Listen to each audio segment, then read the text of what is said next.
Hello everyone, welcome to FOC classes. This video is for class 12 Information Technology IT Code 802.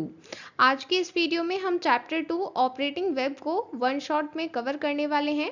इसमें हम सारे topics cover करेंगे जो आपके सिलेबस के अकॉर्डिंग गिवन है। Online reservation, E governance, online shopping, online education and project management. इससे पहले हमने ऑलरेडी चैप्टर 1 को कंप्लीट कर लिया है लास्ट वीडियो में। एंड अगर आपको कंप्लीट प्लेलिस्ट चाहिए क्लास 12 IT कोड 802 के लिए, वो आपको होम टैब पर मिल जाएगी, साथ ही उसका लिंक डिस्क्रिप्शन में भी गिवन है।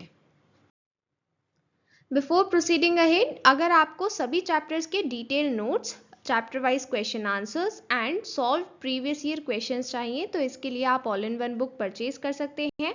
अगर आप डायरेक्ट ऑर्डर करते हैं तो आपको स्पेशल डिस्काउंट मिलेगा। इसके लिए आपको व्हाट्सएप करना होगा इस गिवन नंबर पर। Otherwise you can also order through Amazon, link is given in the description. So now let us start with our first topic, web-based applications. So सभी को समझने से पहले ऑनलाइन रिजर्वेशन क्या है, ऑनलाइन शॉपिंग क्या है, इन सभी को समझने से पहले हमें ये समझना होगा कि वेब बेस्ड एप्लीकेशंस क्या होती हैं। सबसे पहले वेब बेस्ड एप्लीकेशन को समझते हैं। तो देखिए, एक ऐसी एप्लीकेशन जिसे एक्सेस करने के लिए web browser and internet connection की रिक्वायरमेंट होती है, वो होता है वेब बेस्ड एप्लीकेशन।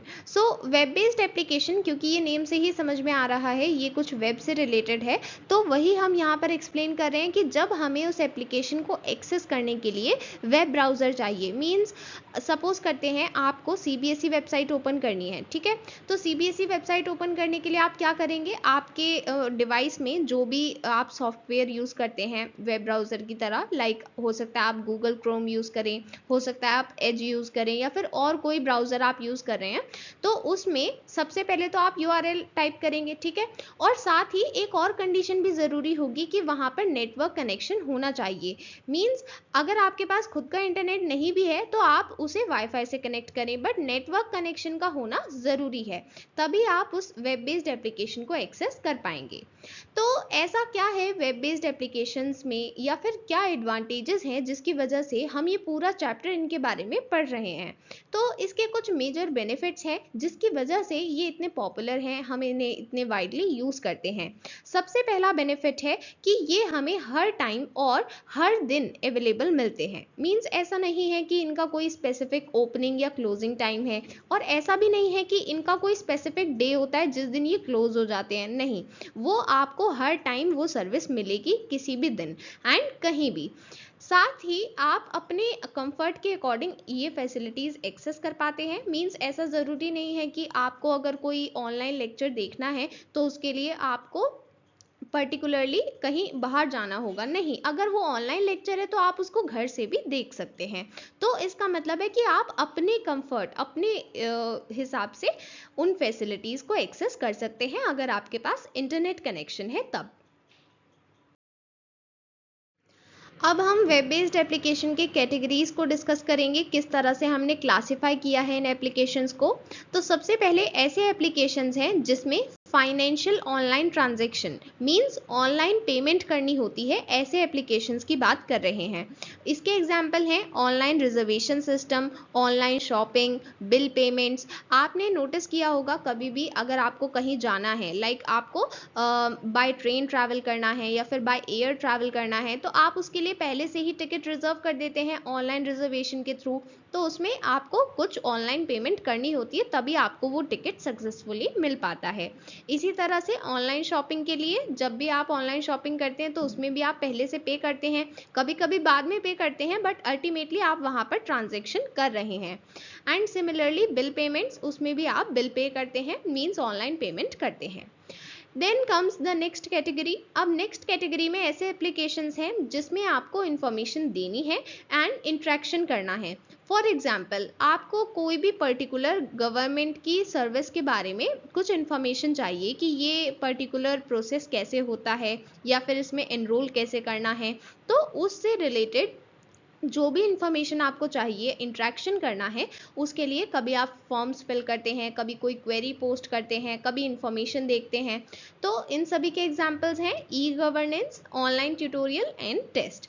तो इन सभी में हम जनरली इंफॉर्मेशन देखते हैं, लाइक कोई भी ट्यूटोरियल होगा तो आप उसको देख रहे हैं, आपको कुछ सीखने को मिल रहा है। और इसी तरह से जब ई गवर्नेंस की बात करते हैं तो वहाँ पर हमें बहुत सारी इंफॉर्मेशन भी मिलती है और साथ ही हम वहाँ पर डिफरेंट सर्विसेज को भी एक्सेस कर पाते हैं। ओके, सो ये जो कैटेगरी क्लासिफिकेशन है ये बहुत इंपॉर्टेंट है, ये एग्जाम में भी पूछा गया है। ठीक है, now let us start with the next topic, online reservation. Online reservation system, यहाँ पर हम बात करते हैं टिकट्स को बुक करने की, बट किसकी हेल्प से? इंटरनेट की हेल्प से। मींस अभी ऐसा नहीं है कि आपको अगर कोई टिकट बुक करना है तो ज़रूरी है कि आप ऑफलाइन जाकर ही वहाँ जो भी ऑफिस है वहाँ पर जाकर बुक कराएं, ऐसा ज़रूरी नहीं होता है। अब सभी ऑनलाइन रिजर्वेशन फैसिलिटीज़ अवेलेबल हैं जिसकी हेल्प से आप ऑनलाइन टिकट बुक कर सकते हैं।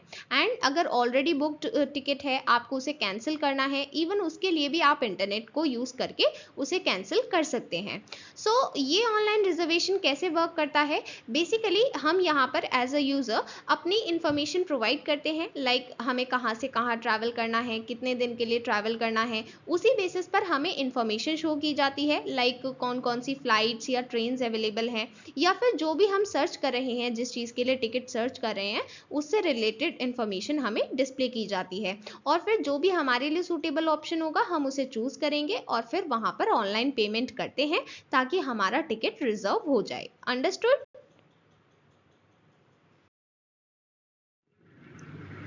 सो here are few examples. Airline ticket के लिए Air India, SpiceJet use कर सकते हैं। रेलवे टिकट के लिए IRCTC, इसकी फुल फॉर्म बहुत इंपॉर्टेंट है, एग्जाम में पूछी गई है कई बार, Indian railway catering and tourism corporation.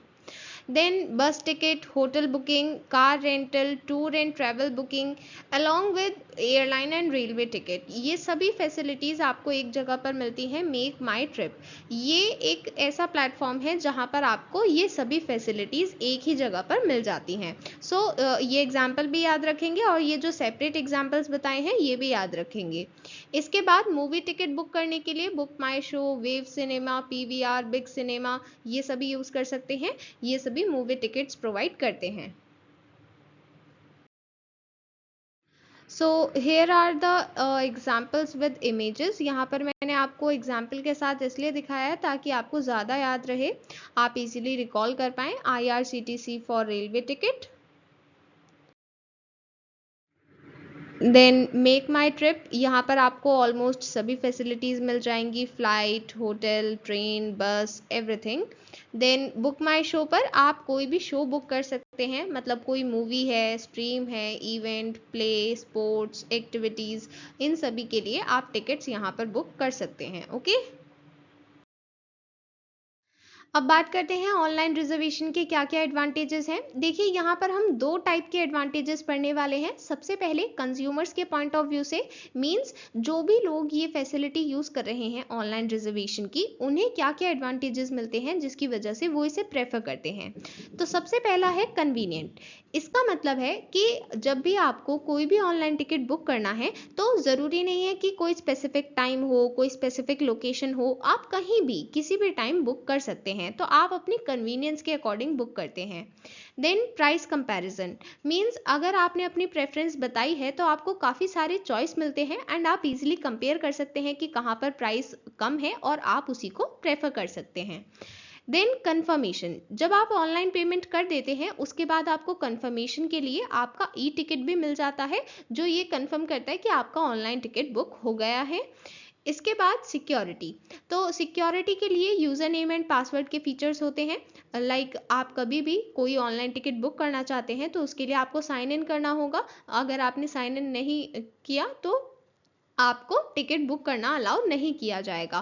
तो साइन इन करने से क्या होता है, ऑथेंटिकेशन होता है, मतलब हम ये आइडेंटिफाई कर पाते हैं कि जो सामने पर्सन बुक कर रहा है वो एक ऑथेंटिकेट पर्सन है, जो इन्फॉर्मेशन दी गई है वो सही है। तो जब भी वो पर्सन अपने अकाउंट में लॉग इन करेगा तो वो सिर्फ अपनी ही इन्फॉर्मेशन को एक्सेस कर रहा है एंड वो इन्फॉर्मेशन किसी गलत पर्सन के पास नहीं जा रही है, तो हमारी इन्फॉर्मेशन सिक्योर रहती है। इसके बाद मेकिंग चॉइसेस मींस आपके पास ऑनलाइन टिकट ऑनलाइन रिजर्वेशन के केस में बहुत सारे चॉइस होते हैं, बहुत सारे ऑप्शन होते हैं एंड आप अपनी प्रेफरेंस के अकॉर्डिंग चूज कर सकते हैं। देन टाइम सेविंग, क्योंकि आपको कहीं और नहीं जाना है और ना ही एज सच कोई रेस्ट्रिक्शन है, टाइम बाउंडेशन है या फिर लोकेशन बाउंडेशन है, कोई बाउंडेशन नहीं होता है, इस वजह से आपका टाइम भी सेव होता है। इसके बाद डिस्काउंट स्कीम, मतलब जब भी आप ऑनलाइन टिकट बुक करते हैं तो आपको डिस्काउंट भी मिलता है। मतलब फॉर एग्जांपल कभी कभी अगर आपने मल्टीपल सीट्स बुक की हैं तो उसमें आपको एक्स्ट्रा डिस्काउंट मिलेगा। तो इस तरह से अलग अलग डिस्काउंट स्कीम्स भी अवेलेबल होती हैं। देन प्रोवाइडर्स के पॉइंट ऑफ व्यू से क्या क्या एडवांटेजेस होते हैं, तो देखिए प्रोवाइडर का मतलब है जो कंपनी ऑनलाइन रिजर्वेशन की फैसिलिटी प्रोवाइड कर रही है, यहाँ पर उनकी बात हो रही है कि उनके लिए क्या क्या एडवांटेजेस होते हैं। तो सबसे पहला है रिक्वायर्स लेस स्टाफिंग, मींस हमें ज़रूरी नहीं है कि बहुत बड़ा स्टाफ रखना होगा, क्योंकि ऑनलाइन रिजर्वेशन सिस्टम है वहाँ पर मोस्टली काम ऑनलाइन हो रहा है, तो ऐसा नहीं है कि हमें ज़्यादा स्टाफ की रिक्वायरमेंट होगी। तो वहाँ पर कम स्टाफ से भी काम चल जाता है, मींस वहाँ पर ज़्यादा स्टाफ की रिक्वायरमेंट नहीं होगी।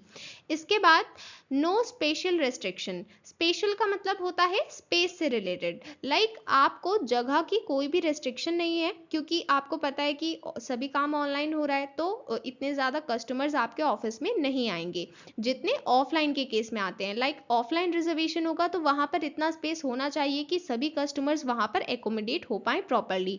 बट अगर हम बात कर रहे हैं ऑनलाइन रिजर्वेशन की, तो वो तो सभी यूजर्स अपने घर से ऑफिस से जहाँ से भी बुक कर रहे हैं, मतलब वो ऑफिस को इतना विजिट नहीं करेंगे, तो उसमें हमारे पास स्पेस से रिलेटेड कोई रेस्ट्रिक्शन नहीं है, हम कम से कम स्पेस में भी अपना ऑफिस बना सकते हैं। देन ग्लोबल एक्सेस, इसका मतलब है कि जब हम ये ऑनलाइन रिजर्वेशन की फैसिलिटी प्रोवाइड करते हैं तो इसमें हमें पूरे वर्ल्ड वाइड एक्सेस मिलता है। फॉर एग्जाम्पल आपने मेक माई ट्रिप की हेल्प से कोई भी टिकट बुक किया, ठीक है, आप कहीं और घूमने गए, लाइक आप इंडिया के बाहर गए हैं, ठीक है, ट्रैवल करने ट्रिप पर। सो अब जब आपको वापस आना है तो क्योंकि आप फॉरेन में हैं तो आप वहाँ से भी बुक कर सकते हैं, तो इसका मतलब आपको ग्लोबल एक्सेस मिला हुआ है। अब ये एडवांटेज कस्टमर के लिए भी है और प्रोवाइडर के लिए भी है। प्रोवाइडर के लिए क्यों है, क्योंकि ऐसा नहीं है कि अगर जो कस्टमर है वो फॉरेन चला गया तो वो उनकी सर्विस को एक्सेस नहीं कर पाएगा, नहीं, वो फिर भी एक्सेस कर पाएगा। तो इस केस में जब वो ग्लोबली अपनी सर्विसेज को प्रोवाइड कर पा रहे हैं तो उन्हें ज़्यादा बेनिफिट होगा। अंडरस्टूड। हम जानते हैं ऑनलाइन रिजर्वेशन के लिए हमें ऑनलाइन पेमेंट करनी होती है, तभी हमें ई टिकट मिलता है, ऑनलाइन रिजर्वेशन कंप्लीट हो पाता है। तो जब ऑनलाइन ट्रांजैक्शन करते हैं तो हमें कुछ पॉइंट्स का ध्यान रखना है ताकि हमारी इन्फॉर्मेशन सेफ रहे, लीक ना हो। तो ऐसे में सबसे जो कॉमन मेथड यूज़ होता है वो होता है यूज़र नेम एंड पासवर्ड। ये क्यों यूज़ किया जाता है, यूज़र आइडेंटिफिकेशन एंड ऑथेंटिकेशन के लिए। इसका क्या मतलब है, अब सपोज करते हैं कि आपको रेलवे टिकट बुक करना है, ठीक है, तो आप जब उस वेबसाइट पर जाएंगे, आप भले ही उस वेबसाइट को ओपन कर रहे हैं तब आपसे लॉगिन नहीं पूछा जाएगा, बट जैसे ही आप ट्राई करेंगे कि आपको बुक करना है टिकट तो आपको कहा जाएगा कि आपको लॉगिन करना है। तो लॉगिन के लिए आपको यूज़र नेम और पासवर्ड की रिक्वायरमेंट होगी। अगर आप ऑथेंटिक पर्सन हैं, मतलब अगर आप वही हैं जिसका वो अकाउंट है, तभी आपके पास यूजर नेम और पासवर्ड करेक्ट होंगे, नहीं है तो आपके पास वो दोनों चीजें नहीं होंगी। तो इसलिए जब हमें ये आइडेंटिफाई करना है कि आप वो ऑथेंटिक पर्सन हैं जिसका ये अकाउंट है, तो उसके लिए हम यूज करते हैं user name and password. Then हम जानते हैं कि पासवर्ड्स बहुत इंपॉर्टेंट होते हैं, क्योंकि अगर हमारा पासवर्ड लीक हो जाता है तो हमारी इंफॉर्मेशन को मिसयूज भी किया जा सकता है। तो ऐसे में सबसे पहले हमें ध्यान रखना होगा, पासवर्ड को सेफ बनाने के लिए हमें पासवर्ड को कॉम्प्लेक्स रखना है। मीन्स आप कई बार इतना इजी पासवर्ड रखते हैं कि वो इजीली वहाँ पर गेस किया जा सकता है, या फिर अगर कोई ऑटोमेटेड अटैक है, मींस जिसके पीछे ह्यूमन नहीं होते बट मशीन्स ही होती हैं, बट क्योंकि आपने इतना इजी पासवर्ड रखा था तो वो इजीली वहाँ पर क्रैक किया जा सकता है।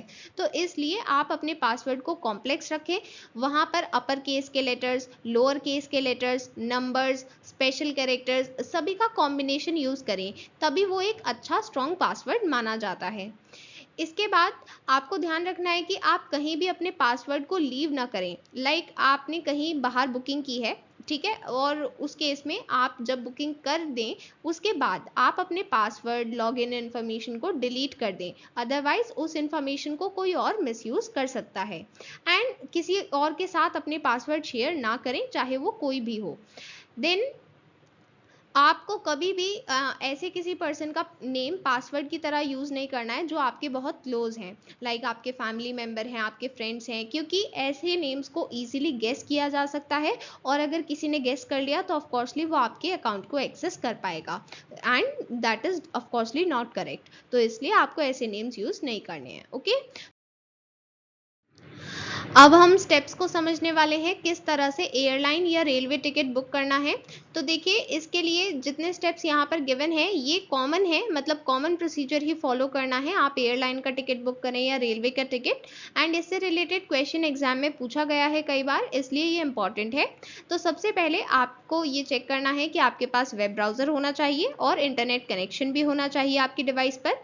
ब्राउज़र ओपन करेंगे, वहाँ पर वेबसाइट का एड्रेस टाइप करेंगे, देन यूज़र नेम टाइप करेंगे, पासवर्ड टाइप करेंगे और फिर लॉगिन करेंगे। देन अगर आप एग्जिस्टिंग यूज़र नहीं हैं, मतलब आपका पहले से अकाउंट नहीं बना हुआ है उस वेबसाइट पर, तो उसके लिए आपको साइन अप करना होगा, मीन्स अकाउंट क्रिएट करना होगा। जब आप अकाउंट क्रिएट कर रहे होंगे तो वहाँ पर जो भी फील्ड्स, मतलब जो भी कॉलम्स आपको स्टार के साथ मार्क दिखेंगे वो कंपलसरी होंगे, आपको उन्हें फिल करना ही है।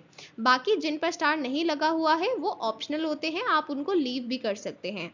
देन इसके बाद जब आपने लॉगिन कर लिया है, अब आप ट्रिप डिटेल्स एंटर करें। ट्रिप डिटेल्स मतलब आपको कहाँ से कहाँ जाना है, किस डेट को जाना है, या फिर आपकी जो भी रेलिवेंट डिटेल्स वहाँ पर पूछी गई हैं वो सभी आप प्रोवाइड करें। उसके बेसिस पर आपको ऑप्शंस दिखाए जाएंगे, आपको काफ़ी सारे ऑप्शंस मिलते हैं, आप अपनी प्रेफरेंस के अकॉर्डिंग जो आपको ज़्यादा सूटेबल है आप वो चूज़ कर सकते हैं। जब चूज़ कर लिया है इसके बाद आपको पैसेंजर्स की डिटेल्स देनी है, क्योंकि कई बार एक से ज़्यादा पैसेंजर भी होते हैं, तो सभी की डिटेल्स वहाँ पर प्रॉपर्ली फिल करें एंड उसके बाद पेमेंट को कंप्लीट करें। पेमेंट कंप्लीट करने के बाद आपको कंफर्मेशन के लिए एक इलेक्ट्रॉनिक कॉपी दे दी जाती है आपके पेड टिकट की, एंड साथ ही ये आपके ईमेल पर भी सेंड की जाती है। तो बाय चांस अगर आप मिस कर देते हैं, लाइक आप घर से चले गए हैं बट आपके पास वो टिकट नहीं है, तो आप उसे बाद में भी डाउनलोड कर सकते हैं, क्योंकि उसकी कॉपी आपके ईमेल पर अवेलेबल है, तो आप वहाँ से दोबारा से डाउनलोड कर सकते हैं। Understood? Now let us start the next topic, e-governance. E governance का मतलब है इलेक्ट्रॉनिक गवर्नेंस, मींस गवर्नमेंट अपने सिटीजन्स को सर्विसेज प्रोवाइड करने के लिए इलेक्ट्रॉनिक टूल्स का यूज़ करती है। इलेक्ट्रॉनिक टूल्स का मतलब है आईसीटी टूल्स, जिसके पार्ट हैं इंटरनेट, मोबाइल, कंप्यूटर एंड वो सभी इलेक्ट्रॉनिक डिवाइसेस जिनकी हेल्प से सिटीजन्स वो सभी गवर्नमेंट सर्विसेज एक्सेस कर सकते हैं। और साथ ही जब गवर्नमेंट को सिटीजन्स तक अपनी सर्विसेज पहुंचानी है तो वो कैसे पहुंचाएंगी, इन्हीं आईसीटी टूल्स को यूज़ करते हुए। तो बेसिकली आईसीटी टूल्स दोनों तरफ ही काम आते हैं, जब गवर्नमेंट को अपनी सर्विसेज डिलीवर करनी है तब भी, और जब सिटीजन्स को वो सर्विसेज यूज़ करनी है तब भी। तो दोनों ही केस में हमें आईसीटी टूल्स यूज़ करने होंगे ई गवर्नेंस को यूज़ करने के लिए।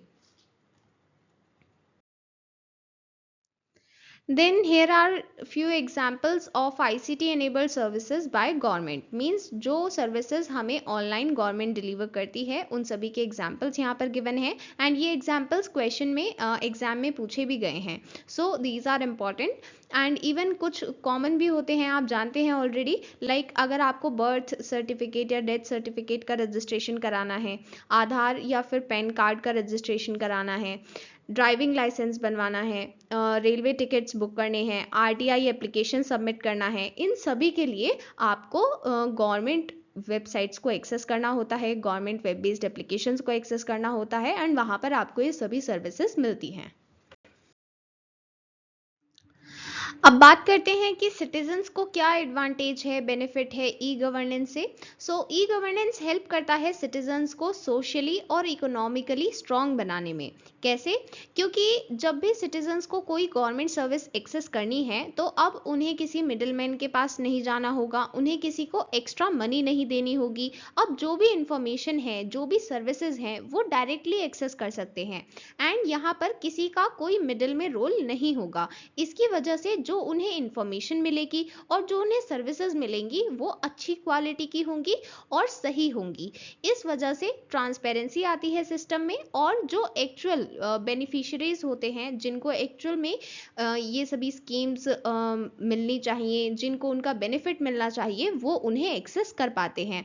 सो हम कह सकते हैं कि ई गवर्नेंस की हेल्प से सिटीजन्स का एम्पावरमेंट होता है, मींस सिटीजन स्ट्रांग बनते हैं। ई गवर्नेंस पोर्टल पर हमें दो तरह की सर्विसेज मिलती हैं। सबसे पहली ऐसी सर्विसेज होती हैं जो हमें इंफॉर्मेशन प्रोवाइड करती हैं, लाइक हमें किसी भी सेक्टर से रिलेटेड कोई भी इंफॉर्मेशन चाहिए तो वो हमें ऑनलाइन गवर्नमेंट वेबसाइट पर प्रोवाइडेड होती है। देन अगर हमें कोई पर्टिकुलर ऑनलाइन सर्विस एक्सेस करनी है, लाइक हमें आधार कार्ड, पैन कार्ड बनवाना है, कोई बर्थ सर्टिफिकेट बनवाना है, ड्राइविंग लाइसेंस बनवाना है, तो ये सभी अभी यहाँ पर गवर्नमेंट प्रोवाइड करती है ई गवर्नेंस सर्विसेज के थ्रू। ओके, अब हम समझते हैं ई गवर्नेंस की स्टार्टिंग कैसे हुई, मतलब ऐसा कौन सा स्टेप था जो सबसे पहले लिया गया ई गवर्नेंस के लिए। तो सबसे पहला स्टेप था 1987 में एनआईसी एनईटी। एनआईसी मतलब national informatics centre. So basically NIC ने एक आईसीटी नेटवर्क लॉन्च किया जिसे हम कहते हैं एनआईसी एनईटी। यहाँ पर एनईटी का मतलब नेटवर्क है और एनआईसी का मतलब national informatics centre. So basically यहाँ पर हम एक ऐसे आईसीटी नेटवर्क की बात कर रहे हैं जो एनआईसी ऑपरेट करता है। ये national satellite based computer network है एंड इसका मेजर पर्पस क्या है? अलग अलग डिपार्टमेंट्स को कनेक्ट करना जो अलग अलग लेवल पर हैं, like central level government, state level government, district level, इन सभी को कनेक्ट करना, यही एनआईसी एनईटी का मेन पर्पस है।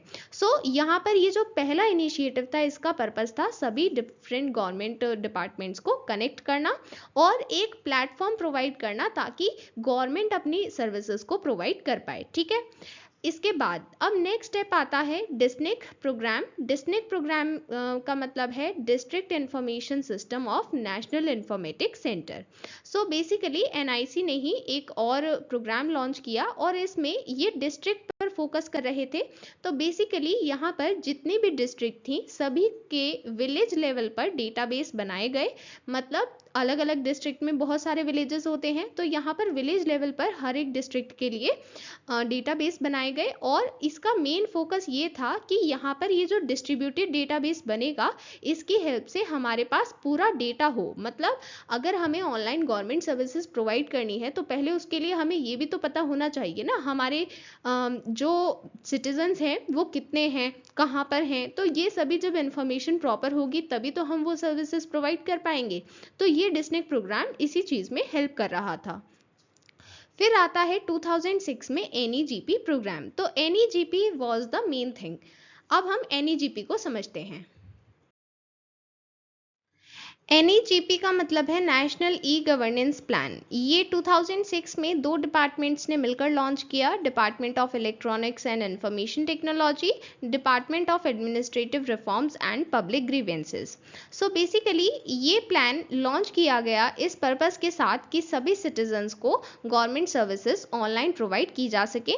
मीन्स जितने भी इंडिया में सिटीजन्स हैं सभी अब ऑनलाइन सर्विसेज को एक्सेस कर पाएँ। लाइक उनके पास लैपटॉप है या कंप्यूटर है, मोबाइल है, बट वो अल्टीमेटली अगर उनके पास इंटरनेट है और ये डिवाइस है तो वो हमारी गवर्नमेंट सर्विसेज को उसी इलेक्ट्रॉनिक मीडिया के थ्रू एक्सेस कर पाएँ।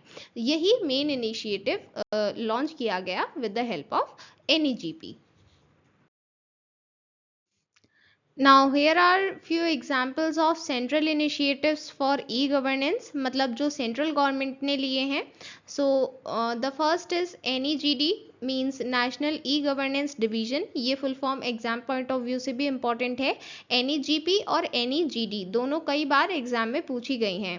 देन यहाँ पर कुछ और इनिशिएटिव्स भी मेंशन्ड है, अगर आपसे एग्जाम्पल पूछे जाते हैं एग्जाम में तो आप कोई भी नेम लिख सकते हैं। Digital India, DigiLocker, UPI, MyGov, Aadhaar, CSC means common service centre, then Umang, national scholarship portal, government e marketplace, ये अलग अलग इनिशिएटिव्स हैं जो सेंट्रल गवर्नमेंट ने लिए हैं ई गवर्नेंस के लिए। अब बात करते हैं स्टेट गवर्नमेंट ने क्या क्या ई गवर्नेंस इनिशिएटिव्स लिए हैं। सो स्टेट गवर्नमेंट्स अपनी अपनी वेबसाइट्स होती हैं हर एक स्टेट गवर्नमेंट की, एंड वहाँ पर आप अलग अलग सर्विसेज को एक्सेस कर सकते हैं जो स्पेसिफिकली सिर्फ स्टेट के अंडर होती हैं। लाइक कुछ स्पेसिफिक सर्विसेज होती हैं जो सेंटर के अंडर होती हैं और कुछ स्पेसिफिक सर्विसेज होती हैं जो स्टेट के अंडर होती हैं।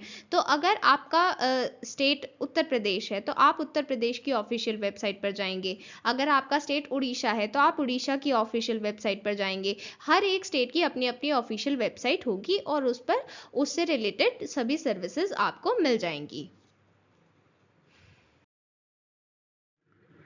अब हम कुछ मेजर ई गवर्नेंस इनिशिएटिव्स देखने वाले हैं।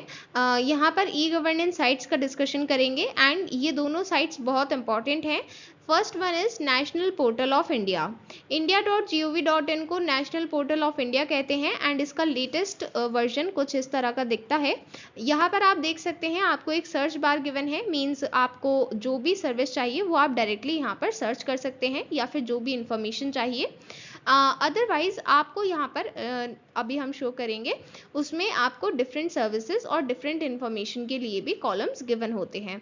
तो बेसिकली हम इसे सिंगल विंडो एक्सेस कहते हैं क्योंकि यहाँ पर एक ही जगह मतलब एक ही विंडो में जाकर हमें इंडियन गवर्नमेंट एंटिटीज की डिफरेंट इंफॉर्मेशन, डिफरेंट सर्विसेज का एक्सेस मिल जाता है। तो सबसे पहले आप ये चूज करते हैं कि आपको इन्फॉर्मेशन चाहिए या फिर आपको कोई सर्विस यूज करनी है। उसके बाद आपको इस तरह से डिफरेंट सेक्टर्स डिस्प्ले किए जाएंगे, जो भी इन्फॉर्मेशन या सर्विस है वो कौन से सेक्टर से रिलेटेड है। सपोज करते हैं कि हम फर्स्ट वन चूज करते हैं, तो इसके बाद कुछ इस तरह से आपको सारी इंफॉर्मेशन डिस्प्ले की जाएगी। यहाँ पर आप देख सकते हैं आपको इन्फॉर्मेशन भी गिवन है, देन यहाँ पर सर्विसेज के लिंक्स गिवन है, इसके बाद कुछ इंपॉर्टेंट लिंक्स यहाँ पर गिवन है। तो बेसिकली आपको जो भी रिक्वायर्ड है एग्रीकल्चर से रिलेटेड, हो सकता है आप कोई पर्टिकुलर डेयरी से रिलेटेड कोई इन्फॉर्मेशन देखना चाहते हैं या क्रॉप से रिलेटेड सर्विसेज के बारे में जानना चाहते हैं, तो इस तरह से जो भी आपको एग्रीकल्चर से रिलेटेड जानना है या उससे रिलेटेड सर्विस यूज करनी है उसके लिए सभी इंफॉर्मेशन आपको एक ही जगह पर प्रोवाइड कर दी गई है। इसलिए हमने नेशनल पोर्टल ऑफ इंडिया को सिंगल विंडो एक्सेस कहा है क्योंकि यहाँ पर आपको हर एक डिपार्टमेंट, हर एक सेक्टर से related particular information and services एक ही जगह पर मिल जाती हैं। Understood? Then the next one is integrated government online directory. तो डायरेक्टरी क्या होती है बेसिकली, अगर हम नॉर्मल लाइफ में डायरेक्टरी की बात कर रहे हैं तो डायरेक्टरी टेलीफोन डायरेक्टरी हो सकती है जहां पर हमने सभी के टेलीफोन नंबर स्टोर किए हैं। तो इसी तरह से जब हम बात कर रहे हैं इंटीग्रेटेड गवर्नमेंट ऑनलाइन डायरेक्टरी की, तो यहाँ पर हमें सभी इंडियन गवर्नमेंट वेबसाइट्स का एक ही जगह पर एक्सेस मिलता है। मतलब आपको किसी भी लेवल पर कोई भी गवर्नमेंट वेबसाइट को एक्सेस करना है बट आपको एग्जैक्टली नहीं पता कि उस गवर्नमेंट वेबसाइट का एड्रेस क्या है, तो आप क्या कर सकते हैं, आप इस वेबसाइट पर जाएंगे integrated government online directory, and यहाँ पर जाकर आपको सिर्फ सर्च करना है। लाइक आपको प्रेसिडेंट ऑफ इंडिया की वेबसाइट पर जाना है या फिर आपको इलेक्शन कमीशन ऑफ इंडिया की वेबसाइट पर जाना है। मतलब यहाँ पर आपको हर एक लेवल पर, चाहे वो कोई भी लेवल हो चाहे वो कोई भी सेक्टर हो, हर एक इंडियन गवर्नमेंट वेबसाइट आपको यहाँ पर उसका लिंक मिल जाता है and you just have to click on it and आपको उसी वेबसाइट पर रीडायरेक्ट कर दिया जाएगा। सो इसलिए हम इसे वन पॉइंट सोर्स कहते हैं। मींस हम इसकी हेल्प से, क्योंकि ये तो सिर्फ एक ही वेबसाइट है बट इसकी हेल्प से हम बाकी सभी इंडियन गवर्नमेंट वेबसाइट्स को एक्सेस कर पाते हैं, जैसा कि यहाँ पर आपको स्क्रीनशॉट में शो किया गया है।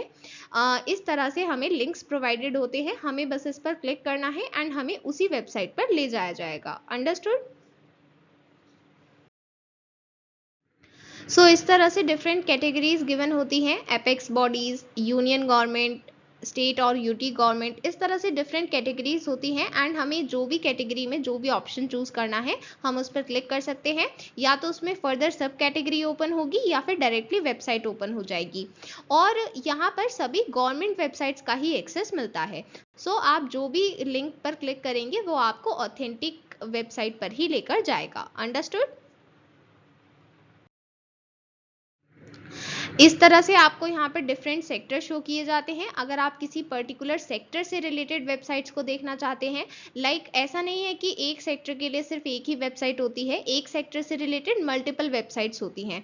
तो आपको जिस भी सेक्टर से रिलेटेड वेबसाइट्स देखनी है आप उसी सेक्टर पर क्लिक करेंगे एंड फिर आपको फर्दर वेबसाइट शो की जाएंगी। फॉर एग्जाम्पल, अगर हम इंफॉर्मेशन एंड ब्रॉडकास्टिंग को सिलेक्ट करते हैं तो सबसे पहले हमें यहाँ पर शो किया जाएगा कि कितने रिजल्ट्स हैं और फिर सभी का लिंक यहाँ पर दे दिया जाएगा। तो हम जिस पर भी क्लिक करते हैं उसका वेबसाइट ओपन हो जाता है। एंड इसी तरह से हर एक सेक्टर में अलग अलग रिजल्ट शो होते हैं और आप जिस भी रिजल्ट पर क्लिक करेंगे उसी के पर्टिकुलर वेबसाइट पर ले जाया जाएगा। अंडरस्टूड? सो इसलिए हम इसे कहते हैं one point source to all Indian government websites at all levels and at all sectors. Understood? Now let us start the next topic, online shopping. हम सभी ने ऑनलाइन शॉपिंग की है, लाइक कुछ लोग Amazon को प्रेफर करते हैं, कुछ लोग Flipkart को प्रेफर करते हैं। देन क्लोथ्स के लिए स्पेसिफिकली मिंत्रा बहुत पॉपुलर है। एंड अगर बात आती है खाना ऑनलाइन ऑर्डर करने की तो खाने के लिए स्विगी, देन जोमेटो भी काफ़ी फेमस है। तो इस तरह के डिफरेंट वेबसाइट्स ऑलरेडी आपने यूज़ की हैं ऑनलाइन शॉपिंग के लिए, एंड कभी ना कभी आपने कोई ना कोई ऑनलाइन ऑर्डर तो प्लेस किया ही है। वो कोई फूड आइटम हो सकता है, कोई बुक हो सकती है, कोई गिफ्ट हो सकता है, कोई क्लोथ हो सकता है। तो इस तरह से अलग अलग चीज़ों को आपने ऑनलाइन ऑर्डर के थ्रू परचेज किया है एंड इसी चीज़ को हम कहते हैं ऑनलाइन शॉपिंग। तो अब ऑनलाइन शॉपिंग को वेब बेस्ड एप्लीकेशन की टर्म्स में समझते हैं। ऑनलाइन शॉपिंग का मतलब है एक ऐसी ई कॉमर्स एप्लीकेशन जहां पर कस्टमर के पास अगर इंटरनेट का एक्सेस है तो वो ऑनलाइन शॉपिंग मतलब ऑनलाइन ऑर्डर प्लेस कर सकता है। मतलब उसे कहीं फिजिकली स्टोर पर जाने की ज़रूरत नहीं है एंड वो इंटरनेट के एक्सेस के थ्रू ही ऑनलाइन ऑर्डर प्लेस कर सकता है। डिफरेंट एग्जाम्पल्स अभी हमने देखे हैं। इसके बाद कुछ स्पेसिफिक बेनिफिट्स हैं, यहाँ पर मैंने शॉर्ट में मेंशन कर दिए हैं ताकि आपको याद रहें। अब इनको डिटेल में समझते हैं क्या क्या बेनिफिट्स हैं। तो सपोज करते हैं जिस स्टोर से आप शॉपिंग करना चाहते हैं वो बहुत दूर है तो उसमें आपकी मनी भी ज़्यादा खर्च होगी क्योंकि आपको बस या फिर अपने खुद के व्हीकल से ट्रैवल करना होगा तो उसका एक्सपेंस होगा, और साथ ही आपका टाइम भी कंज्यूम होगा। अगर बहुत दूर है तो उसमें आपका टाइम भी कंज्यूम होगा।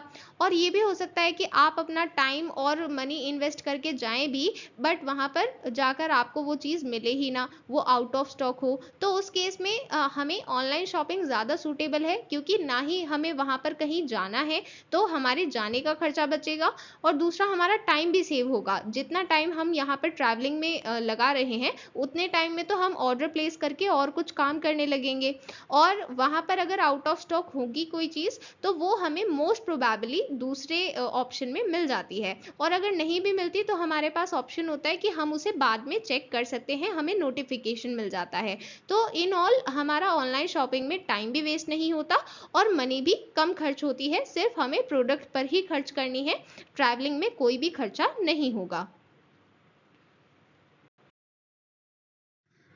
आप सपोज करते हैं कि आपकी फ्रेंड का बर्थडे आ रहा है, बट आप उसके बर्थडे पर किसी वजह से नहीं जा पाएंगे। तो उस केस में अगर आपको उसे गिफ्ट देना है तो आप क्या करेंगे, आप ऑनलाइन ऑर्डर कर सकते हैं। एंड जब आप ऑनलाइन ऑर्डर करेंगे तो पेमेंट तो आप कर रहे हैं, बट आप डिलीवरी एड्रेस अपनी फ्रेंड के घर का दे सकते हैं। तो डायरेक्टली जो प्रोडक्ट है, जो ऑर्डर है, वो उसी के घर पर डिलीवर हो जाएगा। So this is one of the major benefits, like आपको अपनी फ्रेंड के घर खुद नहीं जाना है उसे गिफ्ट देने, गिफ्ट उसके पास खुद ही पहुंच जाएगा on the basis of delivery address. अब ये भी हो सकता है कि आपको रात के 10 बजे शॉपिंग करनी है, बट जो स्टोर जहाँ से आप शॉपिंग करते हैं वो 5 बजे ही बंद हो जाता है, एंड सुबह को भी वो लेट ओपन होता है। तो ऐसे में जो स्टोर हैं जहाँ पर हम फिजिकली जाते हैं, वहाँ पर सामान खरीदते हैं, उनका स्पेसिफिक टाइम होता है ओपनिंग और क्लोजिंग का। बट अगर हम ऑनलाइन शॉपिंग कर रहे हैं तो ये सर्विस हमें हर टाइम और हर दिन मिलती है। मतलब ना ही ऐसा कोई स्पेसिफिक डे होगा जिस दिन ये क्लोज होती है, और ना ही ऐसा कोई स्पेसिफिक टाइम होता है। हम किसी भी टाइम किसी भी दिन ऑर्डर कर सकते हैं। So this is one of the major advantage of online shopping. Then हम जानते हैं ऑनलाइन शॉपिंग के केस में हमें डिस्काउंट अच्छा मिलता है। लाइक वहाँ पर हमारे पास ऑप्शन होता है कि हम इजीली कंपेयर कर सकते हैं। हमें एक ही प्रोडक्ट कई ऑप्शंस में दिखता है और हम इजीली कंपेयर कर सकते हैं कि हमें कहाँ पर ज़्यादा डिस्काउंट मिल रहा है, हम वहीं से परचेज करते हैं। तो कभी कभी ऐसा होता है कि किसी पर्टिकुलर प्रोडक्ट पर हमें डिस्काउंट मिल रहा है, या फिर कुछ पर्टिकुलर क्वांटिटी पे मिल रहा है। Then mega sale, summer sale, इस टाइप की डिफरेंट सेल होती हैं। देन कभी कभी कुछ online stores, online shopping stores अपने स्पेसिफिक सेल फेस्टिवल लॉन्च करते हैं। लाइक अमेजोन के केस में ग्रेट इंडियन फेस्टिवल, फ्लिपकार्ट के केस में द बिग बिलियन डेज। इस तरह से इनके अपने स्पेशल इवेंट्स होते हैं जहां पर ये स्पेशल डिस्काउंट ऑफर करते हैं, ताकि ये ज़्यादा कस्टमर्स को अट्रैक्ट कर पाए एंड कस्टमर्स को ज़्यादा से ज़्यादा डिस्काउंट मिल पाए। देन ऑनलाइन शॉपिंग के केस में जो भी प्रोडक्ट आप परचेज करना चाहते हैं, उसे परचेज करने से पहले आप कस्टमर्स का फीडबैक देख सकते हैं। मींस जो कस्टमर ऑलरेडी उसे परचेज कर चुके हैं, आप ये देख सकते हैं कि उनका कैसा एक्सपीरियंस रहा है, उनका क्या फीडबैक है उस प्रोडक्ट से रिलेटेड। उससे आपको ज़्यादा हेल्प मिलती है, क्योंकि आपको पता चलता है कि ये प्रोडक्ट सही में अच्छा है या फिर नहीं, मुझे इसे परचेज करना चाहिए या फिर नहीं। तो फीडबैक भी काफ़ी हेल्पफुल रहते हैं। एंड फीडबैक हमें स्पेशली ऑनलाइन शॉपिंग के केस में ही देखने को मिलते हैं। लाइक ऑफलाइन आप जाएंगे तो वहां पर आपको प्रोडक्ट तो मिलेगा, बट वहां पर आपको एज सच फीडबैक नहीं मिलेगा। तो इसलिए ऑनलाइन शॉपिंग के केस में आप इजीली फीडबैक देख सकते हैं और ये डिसाइड कर सकते हैं कि आपको वो प्रोडक्ट परचेज करना है या फिर नहीं। Now we have to discuss the steps for online shopping. ये क्वेश्चन एग्जाम में भी पूछा जा सकता है। सबसे पहले हमें लॉग इन करना होगा यूज़र नेम एंड पासवर्ड के साथ। एंड अगर ऑलरेडी अकाउंट नहीं बना हुआ है तो पहले साइन अप करेंगे, अकाउंट बनाएंगे और फिर लॉग इन करेंगे। लॉग इन करने पर आपको सबसे पहले वो सभी प्रोडक्ट्स अच्छे से देखने हैं जो आपको परचेज करने हैं। आपको प्रोडक्ट्स के साथ उनकी डिटेल्स भी शो की जाती हैं, उनकी इमेजेस, वीडियोस, सभी चीज़ें वहाँ पर अवेलेबल होती हैं। आप सभी इमेजेस को, डिटेल्स को एंड इवन फीडबैक को भी ध्यान से पढ़ें, ताकि आप ये डिसाइड कर पाएँ कि आपको वो प्रोडक्ट परचेज करना है या फिर नहीं। अगर आप उसे परचेज करना चाहते हैं तो आप उसे ऑनलाइन शॉपिंग कार्ट में ऐड कर सकते हैं। जिस तरह से जब आप मॉल में जाते हैं तो वहाँ पर आप एक कार्ट लेते हैं और फिर जो भी चीज़ें आपको परचेज करनी है वो आप उसमें ऐड कर लेते हैं और फिर फाइनली बाय करते हैं। उसी तरह से यहाँ पर होती है ऑनलाइन शॉपिंग कार्ट। मतलब ये वर्चुअल कार्ट है जो आप यूज़ कर रहे हैं अपनी शॉपिंग के लिए। तो उसमें वो सभी प्रोडक्ट्स ऐड कर देंगे जो आपको चाहिए, और फिर जब फाइनली आपको पे करना होगा, मतलब आपको ऑर्डर प्लेस करना होगा, उसके लिए आपको पेमेंट करनी होगी। तो कई बार आपको पेमेंट डेबिट या क्रेडिट कार्ड से करनी होती है, बट मोस्टली वेबसाइट पर आपको ऑल्टरनेटिव ऑप्शंस भी मिलते हैं, जैसे net banking, E gift voucher, cash on delivery, wire transfer. इस तरह के डिफरेंट ऑप्शंस मिलते हैं। आप के लिए जो भी प्रेफरेबल ऑप्शन है या फिर जो भी ऑप्शन आपको मिल रहा है उसमें से जो आप प्रेफर करना चाहते हैं आप उसे चूज़ करें। और पेमेंट करने के बाद आपका ऑर्डर कंफर्म हो जाता है और फिर जो डिलीवरी एड्रेस आपने दिया है वहाँ पर आपके प्रोडक्ट्स डिलीवर हो जाएंगे। अंडरस्टूड? सो इस तरह से ऑनलाइन शॉपिंग के स्टेप्स हैं and you have to learn it from exam point of view as well. Okay, now coming to the next topic, online education. इस टाइम जो आप वीडियो देख रहे हैं ये भी ऑनलाइन एजुकेशन का ही पार्ट है। कोविड के टाइम पर सभी ने ऑनलाइन क्लासेस अटेंड की हैं एंड वो ऑनलाइन एजुकेशन का ही पार्ट थी। सो बेसिकली ऑनलाइन एजुकेशन में हम ऐसी एजुकेशन की बात करते हैं जिसके लिए आईसीटी टूल्स मतलब डिजिटल टूल्स का यूज़ किया जाए। मींस जो स्टूडेंट्स हैं उनके पास भी कोई डिवाइस है, लाइक मोबाइल हो सकता है, टैबलेट, कंप्यूटर हो सकता है, एंड सिमिलरली जो टीचर हैं जो लेक्चर डिलीवर कर रहे हैं उनके पास भी अपना मोबाइल, टैबलेट, लैपटॉप, कंप्यूटर, कुछ ना कुछ डिवाइस है जिसकी हेल्प से वो आपसे कम्युनिकेट कर रहे हैं। एंड दोनों के बीच कनेक्शन कैसे है? Via internet. मींस आप अलग अलग लोकेशन पर हैं पर फिर भी आप कनेक्टेड हैं, आप अपने टीचर का लेक्चर देख पा रहे हैं। सो वो कैसे पॉसिबल है? Due to internet. सो एक ऐसी एजुकेशन जो इंटरनेट के थ्रू डिलीवर की जाती है आईसीटी टूल्स को यूज करते हुए, उसे हम कहते हैं ऑनलाइन एजुकेशन। सो ऑनलाइन एजुकेशन के कुछ चैलेंजेस भी हैं। सबसे पहला है सेल्फ डिसिप्लिन। देखिए, चैलेंजेस का मतलब क्या होता है? ऐसी प्रॉब्लम्स जिन्हें ओवरकम किया जा सकता है। मींस अगर आप चाहें तो आप इन्हें सॉल्व कर सकते हैं, ओवरकम कर सकते हैं। तो देखिए, आपको इवन आपने तो ये रियलाइज किया है कि जब ऑनलाइन क्लासेस स्टार्ट हुई, मींस आपका पहले एक रूटीन चलता था कि आपको स्कूल जाना है सुबह को, फिर दोपहर को वापस आना है, एंड उसमें आपको क्योंकि एक ऐसी जगह पर जाना है जहाँ पर डिसिप्लिन ज़रूरी है तो आप ऑटोमेटिकली डिसिप्लिन में ही रहते थे। बट जब ऑनलाइन क्लासेस स्टार्ट हुई तो आप पर कोई बाउंडेशन नहीं है। कभी कभी आप क्लास स्किप कर रहे हैं, कभी आप इतने अटेंटिवली सुन नहीं रहे हैं, तो वहाँ पर आपका सेल्फ डिसिप्लिन बहुत इंपॉर्टेंट हो जाता है। क्योंकि अगर आप सेल्फ डिसिप्लिन नहीं रहेंगे, आप खुद पर ध्यान नहीं देंगे कि मैं प्रॉपरली सभी चीज़ों को सुनूं, समझूं और इसे भी उतना ही इम्पोर्टेंस दूं जितना ऑफलाइन क्लास को दे रहा हूं, तो तभी आप ऑनलाइन एजुकेशन का प्रॉपर बेनिफिट ले पाएंगे। अदरवाइज कहीं ना कोई प्रॉब्लम आपको फेस करनी होगी। Then it is prone to technical issues. अब कई बार हमने ये भी देखा है कि कई बार कुछ टेक्निकल इश्यूज होते हैं, लाइक अगर टीचर के पास सफिशिएंट इंटरनेट स्पीड नहीं है तो उस केस में प्रॉब्लम हो सकती है, या फिर अगर स्टूडेंट के पास सफिशिएंट इंटरनेट स्पीड नहीं है तो उस केस में भी प्रॉब्लम हो सकती है। तो इस तरह के डिफरेंट टेक्निकल इश्यूज होते हैं। बट येस, अगर हमारे पास प्रॉपर डिवाइसेस हैं, हमने इंटरनेट कनेक्शन अच्छा रखवाया हुआ है, तो उस केस में कोई प्रॉब्लम नहीं होगी। और डिसिप्लिन ऑफकोर्सली ये स्टूडेंट्स पर डिपेंड करता है कि वो खुद कितना डिसिप्लिन रहते हैं। तो ये दोनों चैलेंजेस हैं एंड डेफिनेटली इन्हें ओवरकम भी किया जा सकता है। ओके, अब बात करते हैं ऑनलाइन एजुकेशन के बेनिफिट्स की।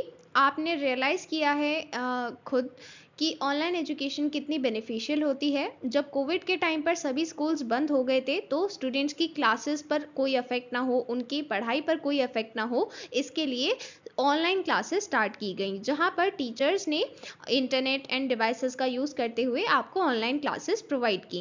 एंड स्टूडेंट्स के पास भी लाइक वो अपने खुद के मोबाइल फ़ोन्स या फिर अपने पेरेंट्स के मोबाइल फ़ोन से पढ़ते थे। सो वहाँ पर क्या था कि डिफरेंट लोकेशंस पर थे दोनों, लाइक टीचर अपने घर पर हैं एंड स्टूडेंट्स अपने घर पर हैं, एंड कोविड प्रोटोकॉल्स की वजह से आप नहीं स्कूल में जा सकते। तो इस वजह से भले ही आप अलग लोकेशंस पर हैं पर फिर भी आप कनेक्टेड हैं इंटरनेट से, जिसकी वजह से आपकी पढ़ाई फिर भी कंटिन्यूड है। देन इससे आपको फ्रीडम मिलती है कि आप कहाँ पर लर्न करना चाहते हैं। लाइक अगर हम बात करें यूट्यूब की, तो यूट्यूब के केस में अगर आप कोई भी लेक्चर देखते हैं, इनफैक्ट अभी अगर आप ये लेक्चर देख रहे हैं तो ऐसा नहीं है कि मैंने आपको कहा है कि आप चेयर पर ही बैठकर देखेंगे या फिर आपको गार्डन में ही बैठकर देखना है। मैंने ऐसा कोई रिस्ट्रिक्शन नहीं लगाया है और ना ही रेस्ट्रिक्शन है। इसका मतलब आप अपनी कन्वीनियंस के अकॉर्डिंग पढ़ सकते हैं, आपका जहाँ मन है, जिस टाइम मन है और जिस पेस पर आप सीखना चाहते हैं। मींस कभी कभी ऐसा होता है कि आपको लगता है कि टीचर धीरे बोल रहे हैं तो आप उसको 2x स्पीड पर देख सकते हैं। अगर आपको लग रहा है कि टीचर तेज बोल रहे हैं तो आप उसको स्लो डाउन कर सकते हैं। तो इस तरह से आप अपने पेस पर लर्न कर सकते हैं। देन कोई डिस्क्रिमिनेशन नहीं होता है, मीन्स आप जो लर्नर है, लाइक यहाँ पर यूट्यूब पर कोई भी वीडियो देख सकता है। हो सकता है कि वो 11th स्टैंडर्ड का स्टूडेंट हो, और ये भी हो सकता है कि वो 12th स्टैंडर्ड का स्टूडेंट हो सकता है वो सीबीएसई बोर्ड का हो सकता है वो असम बोर्ड का हो। तो वो कोई डिस्क्रिमिनेशन नहीं होगा यहाँ पर कि लर्नर की क्वालिफिकेशन क्या है, उसका बैकग्राउंड क्या है, एज, कास्ट, जेंडर, किसी भी बेसिस पर कोई डिस्क्रिमिनेशन नहीं होगा। जो ऑनलाइन एजुकेशन से सीखना चाहता है वो डेफिनेटली सीख सकता है। इसके बाद ट्यूटोरियल्स में ऑडियो और वीडियो इन्फॉर्मेशन होती है, जिसकी वजह से ये ज़्यादा अट्रैक्टिव बनते हैं एंड इंजॉयबल बनते हैं। फॉर एग्जाम्पल, अभी आप ये वीडियो देख रहे हैं, यहाँ पर आपको ऑडियो इन्फॉर्मेशन भी दिख रही है, वीडियो इन्फॉर्मेशन भी दिख रही है, एंड आपको कुछ एग्जाम्पल्स दिखाए जा रहे हैं, इमेजेस, वीडियोस। तो इन सभी की हेल्प से आपको चीज़ें ज़्यादा समझ में आती हैं और आप बोर फील नहीं करते हैं। बट ये चीज़ ऑफलाइन क्लास में इतनी ज़्यादा पॉसिबल नहीं हो पाती।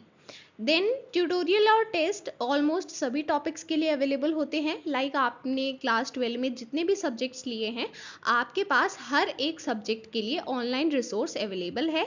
सो आप उसको रेफ़र कर सकते हैं। एंड इवन अगर हम बात करते हैं स्टेट बोर्ड्स की, तो स्टेट बोर्ड्स में रीजनल लैंग्वेज भी इंपॉर्टेंट होती है, तो ट्यूटोरियल और टेस्ट रीजनल लैंग्वेज में भी अवेलेबल होते हैं। एंड ज़रूरी नहीं होगा कि हर एक सब्जेक्ट के लिए हो, बट ये स्पेसिफिकली कुछ सब्जेक्ट्स में होते हैं। सो इन ऑल हमें ये समझ में आया कि ऑनलाइन एजुकेशन काफ़ी बेनिफिशियल है as compare to offline education. Understood? अब बात करते हैं टाइप्स ऑफ ऑनलाइन ट्यूटोरियल के बारे में। तो 3 टाइप के ट्यूटोरियल होते हैं: वीडियो और slide tutorial, interactive tutorial and webinars. Starting with the first one, video और स्लाइड ट्यूटोरियल। ऐसे में हमें वीडियो या फिर स्लाइड्स के लेक्चर्स प्रोवाइड किए जाते हैं। मींस या तो कंप्लीट वीडियो होती है या फिर स्लाइड्स होती हैं, उसका लेक्चर बना होता है एंड वो हमें मिलता है एज अ स्टूडेंट। सो हम साइट पर विजिट कर सकते हैं और ये सभी ट्यूटोरियल्स देख सकते हैं। जिस तरह से आप इस चैनल पर आए, आपने वीडियोस टैब में देखा या होम टैब में देखा कि आपको कौन सी वीडियो देखनी है, फिर आपने उस पर क्लिक किया एंड आपने अपने अकॉर्डिंग देखा। मीन्स ऐसा नहीं है कि कोई बाउंडेशन है कि आपको इसी टाइम देखना है, आप उसे किसी भी टाइम देख सकते हैं, because it is a video और स्लाइड लेक्चर। सो यहाँ पर कोई टाइम बाउंडेशन नहीं है कि आपको रियल टाइम में ही देखना है, जब अपलोड हुआ है तभी देखना है। आप उसको अपने प्रेफरेंस के अकॉर्डिंग देख सकते हैं। Then next type is interactive tutorial. यहाँ पर आपको इंटरेक्शन अलाउ किया जाता है। इंटरेक्शन का मतलब है कि यहाँ पर आपको कुछ पर्टिकुलर इंस्ट्रक्शंस दिए जाएंगे, आपको उन इंस्ट्रक्शंस को फॉलो करना है और जो भी एक्शन वहाँ पर करने को कहा गया है, लाइक अगर कोई क्विज है तो उसमें आप क्विज को अटेम्प्ट करेंगे, आंसर्स देंगे और फिर आपको उसका फीडबैक मिलता है। तो इस तरह से यहाँ पर इंटरेक्शन होता है। Understood? Now next topic is webinar. Webinar means real time lectures. So basically हम ऐसे lectures की बात कर रहे हैं जहाँ पर टीचर आपको जब पढ़ा रहे हैं आप तभी पढ़ रहे हैं, मीन्स आप रियल टाइम में पार्टिसिपेट कर रहे हैं। फॉर एग्जाम्पल, आप कोई live Google Meet session join करते हैं या फिर आप यूट्यूब लाइव ज्वाइन करते हैं, जूम मीटिंग ज्वाइन करते हैं, तो वहाँ पर जो भी सामने बोल रहे हैं टीचर, वो आपको रियल टाइम में सुनाई दे रहा है। तो वहाँ पर आप उसी टाइम पार्टिसिपेट करते हैं, मतलब रियल टाइम में पार्टिसिपेट करते हैं, और फिर आपकी जो भी क्वेरीज होती हैं वो तभी आंसर कर दी जाती हैं। तो बेसिकली वेबिनार में हम रियल टाइम लेक्चर्स की बात करते हैं। Okay, now let us discuss some examples of online educational websites. First example is स्वयं। ये एक गवर्नमेंट पोर्टल है जहाँ पर आपको डिफरेंट कोर्सेज मिलते हैं, डिफरेंट फील्ड्स में आपको डिफरेंट कोर्सेज मिलते हैं एंड इसके लिए सर्टिफिकेशंस भी प्रोवाइड किए जाते हैं। अगर आप एग्ज़ाम देते हैं, उसमें पास होते हैं, तो आपको सर्टिफिकेट भी मिलता है। Then next is NCERT portal. कुछ इस तरह का दिखता है एंड यहाँ से आप एनसीईआरटी बुक्स डाउनलोड कर सकते हैं। एंड इवन सीबीएसई बोर्ड तो यही प्रेफर करता है कि क्लास 9 to 12 एनसीईआरटी बुक्स को ही प्रेफर किया जाए। तो यहाँ पर आप देख सकते हैं पब्लिकेशन हेडिंग के नीचे आपको यहाँ पर PDF 1 to 12 यहाँ पर आपको दिख रहा है। तो ये जो आपको सेक्शन मिला हुआ है, इस पर क्लिक करते ही आपको पूछा जाएगा कि कौन सी क्लास है, कौन सा सब्जेक्ट है, इस तरह से, एंड फिर आपको वहाँ पर कंप्लीट PDF शो की जाती है। आप उसे फ्रीली डाउनलोड कर सकते हैं। सो यहाँ पर और भी काफ़ी सारी चीज़ें मिलती हैं, जैसे कि आप देख सकते हैं कि पब्लिकेशन में सिर्फ NCERT बुक ही नहीं, काफ़ी सारी चीज़ें यहाँ पर गिवन हैं जो आप डाउनलोड कर सकते हैं। Then next comes Khan Academy. ये एक एजुकेशनल वेबसाइट है जो 2006 में क्रिएट की गई थी। इस तरह से यहाँ पर डिफरेंट सब्जेक्ट्स पर लेक्चर्स अवेलेबल होते हैं, डिफरेंट क्लासेस के लिए, डिफरेंट बोर्ड्स के लिए। Then next example is udacity.com। ये ऑनलाइन कोर्सेज ऑफर करती है टेक्निकल स्किल्स के डेवलपमेंट के लिए, एंड पेड कोर्सेज भी होते हैं, फ्री भी होते हैं। Then next is coursera.org and edX.org. This is Coursera and this is edX website. So you can see यहाँ पर आपको different online courses मिल रहे हैं टेक्नोलॉजी से रिलेटेड, लाइक टेक की फील्ड में अगर आप जाना चाहते हैं तो उस केस में आपको यहाँ पर डिफरेंट ऑनलाइन कोर्सेज प्रोवाइड किए जाते हैं जो अलग अलग यूनिवर्सिटीज़ के साथ कोलैबोरेशन करके बनाए जाते हैं।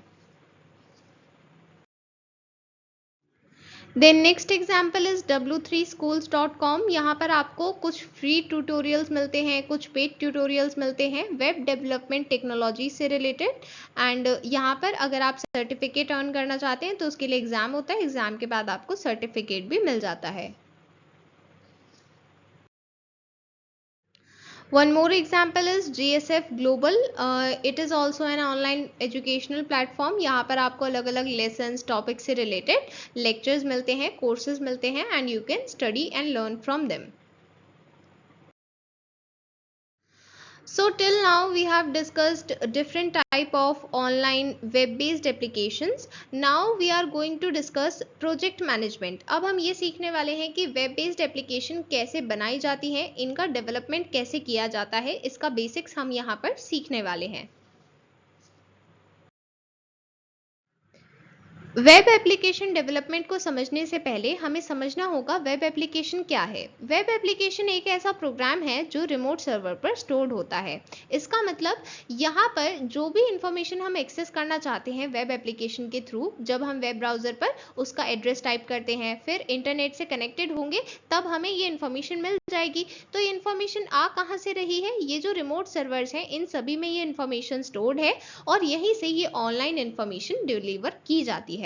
तो हमारे पास इसलिए इंटरनेट कनेक्शन होना जरूरी है ताकि हमें ये इंफॉर्मेशन मिल पाए।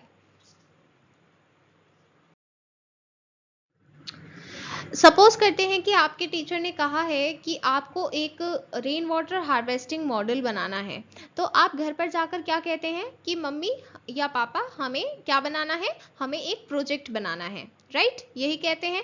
क्यों कहते हैं? क्योंकि वहां पर आप कोई यूनिक प्रोडक्ट, सर्विस या फिर रिजल्ट क्रिएट करने वाले हैं। इसी तरह से जब हम वेब एप्लीकेशन डेवलपमेंट करते हैं, मतलब एक वेब एप्लीकेशन बनाते हैं, तो उसके लिए हमें क्या करना है? हमें एक ऐसा टास्क करना है जिसकी हेल्प से वो यूनिक रिजल्ट हमें मिल पाए, मतलब वेब बेस्ड एप्लीकेशन बन पाए। तो इसलिए उसे भी हम एक प्रोजेक्ट की तरह ही ट्रीट करते हैं, ठीक है? तो सबसे पहले हम यहाँ पर प्रोजेक्ट और प्रोजेक्ट मैनेजमेंट को समझने वाले हैं। तो सबसे पहले प्रोजेक्ट क्या है? कोई भी ऐसा टास्क जो हम इसलिए कर रहे हैं ताकि हमें कोई यूनिक प्रोडक्ट, सर्विस या फिर रिजल्ट मिल पाए। देन प्रोजेक्ट मैनेजमेंट क्या है? प्रोजेक्ट को मैनेज करना, मतलब प्रोजेक्ट मैनेजमेंट। सो बेसिकली यहाँ पर हम एक ऐसे प्रोसेस की बात कर रहे हैं जिसमें हम प्रोजेक्ट के ऑब्जेक्टिव्स को अचीव करते हैं। मतलब अगर हमारा ऑब्जेक्टिव है कि हमें रेन वाटर हार्वेस्टिंग का मॉडल बनाना है, वो हमारा ऑब्जेक्टिव है, तो जब वो अचीव हो जाएगा मतलब हमारा प्रोजेक्ट भी कंप्लीट हो जाएगा।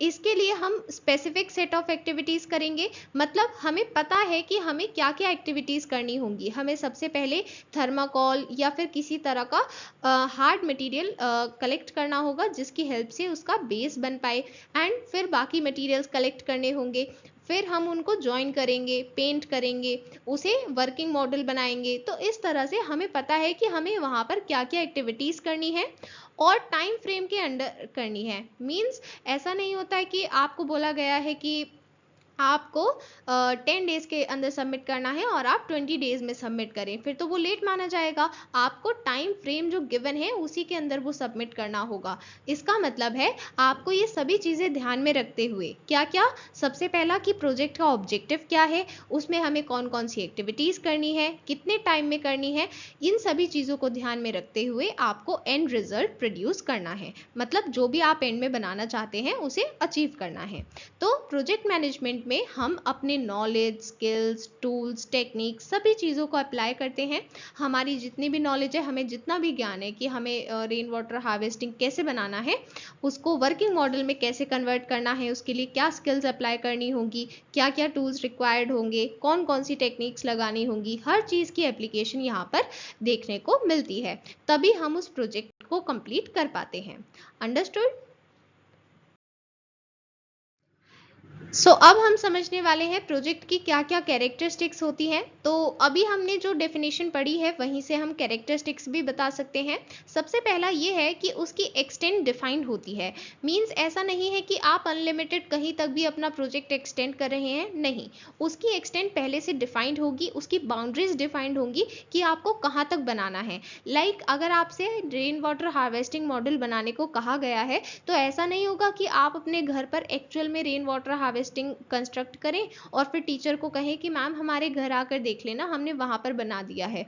नहीं, आपको एक मॉडल बनाने को कहा गया है तो आप एक मॉडल ही बनाएंगे।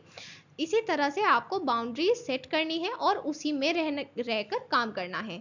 देन आपको फाइनाइट रिसोर्सेज वहां पर यूज करनी होती है। मतलब आपको पहले से ही डिसाइड करना है कि कौन कौन सी रिसोर्सेज यहाँ पर रिक्वायर्ड होंगी और हमें वही यूज करके अपना प्रोजेक्ट कंप्लीट करना होगा। Then specific time frame means जो टाइम हमें गिवन होता है, बिगनिंग डेट, एंड डेट, उनका ध्यान रखना है एंड एंड डेट से पहले पहले हमें उस प्रोजेक्ट को कंप्लीट करना है। और कंप्लीट कब माना जाएगा? जब उसके एंड ऑब्जेक्टिव्स अचीव हो जाएंगे। मतलब जो भी गोल हमने सेट किया था वो गोल अचीव हो जाता है, तभी वो प्रोजेक्ट कंप्लीट माना जाएगा। Understood? Now we are going to learn the phases in a web application project. जब भी आपको कोई वेब बेस्ड एप्लीकेशन डेवलप करनी है तो उसमें क्या क्या फेजेस होते हैं। सबसे पहला requirements definition phase, then design phase, implementation phase and testing phase. इन सभी को हम डिटेल में समझेंगे, बट आपको ध्यान रखना है कि ये मेन 4 फेजेस हैं। मतलब अगर आपसे कोई भी कहेगा कि मेन फेजेस बताने हैं तो आप इन्हीं चारों का नेम बताएंगे। बट एक एडिशनल फेज भी होता है। इसे एडिशनल इसलिए कहते हैं क्योंकि ऐसा नहीं है कि ये स्पेसिफिकली सबसे पहले होगा या स्पेसिफिकली सबसे बाद में होगा, ऐसा नहीं होता है। ये थ्रू आउट चलता ही रहता है ये phase, planning and monitoring phase. So basically इसमें हम सबसे पहले एक प्रोजेक्ट प्लान बनाते हैं जहां पर हम वो सभी एक्टिविटीज लिख लेते हैं जो हमें इस प्रोजेक्ट में करनी होगी, और फिर इसी प्रोजेक्ट प्लान की हेल्प से हम ये मॉनिटर करते हैं, देखते हैं कि हम सभी टास्क कंप्लीट कर पा रहे हैं कि नहीं, मतलब कुछ मिस तो नहीं हुआ है। ये चीज़ कॉन्टिन्यूसली हम इस चीज़ के थ्रू मॉनिटर करते हैं। तो ये जो फेज़ है ये शुरू से लेकर आखिर तक चलता रहेगा। मतलब जब से प्रोजेक्ट स्टार्ट हुआ है और जब तक प्रोजेक्ट खत्म होगा तब तक ये प्लान फेज़ चलता रहता है, क्योंकि हमें कॉन्टिन्यूसली मॉनिटर करना होगा कि हम कितना प्रोग्रेस कर रहे हैं। Understood?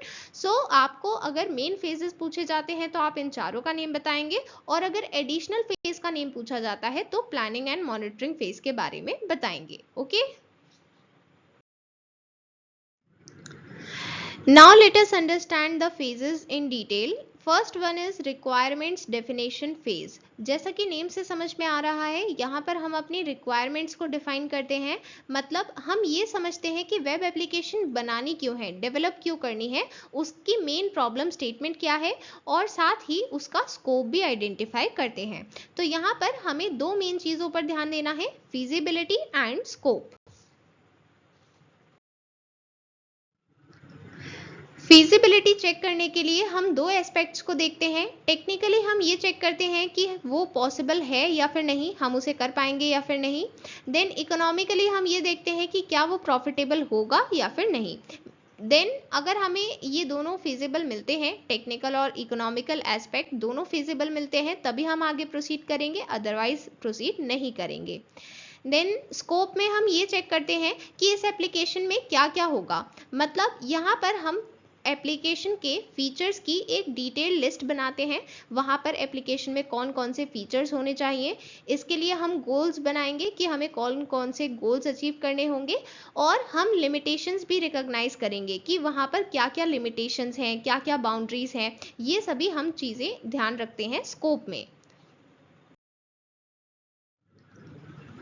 Then comes the design phase. Design phase में हम ये सोचते हैं कि हमें एप्लीकेशन को डिज़ाइन कैसे करना है। तो यहाँ पर हम तीन मेन चीज़ें देखते हैं: site map, database and page structure. Map में हम ये डिसाइड करते हैं कि कौन कौन से पेजेस होंगे और उनके बीच क्या क्या कनेक्शंस होंगे। लाइक अगर हम किसी पेज पर कहीं स्पेसिफिक क्लिक करते हैं तो वो क्लिक हमें कौन से पेज पर रिडायरेक्ट करता है, ये चीज़ हम मैप में डिसाइड करते हैं। यहाँ पर सभी पेजेस के बीच का कनेक्शन डिसाइड होता है। इसके बाद नेक्स्ट हमें डेटाबेस डिज़ाइन सोचना है। मतलब डेटाबेस में कौन कौन से टेबल्स होंगे, उन सभी टेबल्स का कैसा स्ट्रक्चर होगा, ये सभी चीज़ें हमें यहाँ पर आइडेंटिफाई करनी है। यहाँ पर एक्चुअल डेटाबेस बनाने की बात नहीं हो रही है, सिर्फ हमें आइडेंटिफाई करना है कि कौन कौन सी टेबल्स होंगी और उनके क्या क्या टेबल स्ट्रक्चर्स होंगे। इसके बाद पेज स्ट्रक्चर में हम पेज का डिज़ाइन सोचते हैं। मतलब पेज हमें कैसा दिखने वाला है। लाइक हमें हेडर में क्या दिखेगा, मेन कंटेंट किस तरह से ऑर्गेनाइज्ड होगा, साइड बार किस तरह से होगा। तो ये सभी चीज़ें जो मेन सेक्शंस हैं वो किस तरह से ऑर्गेनाइज्ड होंगे एक पेज पर, ये हम पेज स्ट्रक्चर में डिसाइड करते हैं।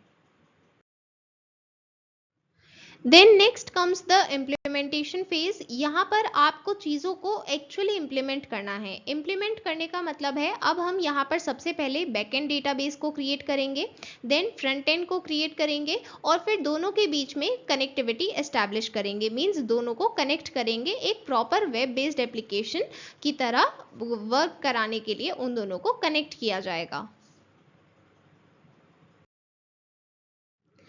Then comes the testing phase. क्योंकि हमने कंप्लीट एप्लीकेशन बना चुकी है, डेटा कनेक्टिविटी भी हो चुकी है फ्रंट एंड और बैक एंड डेटाबेस में।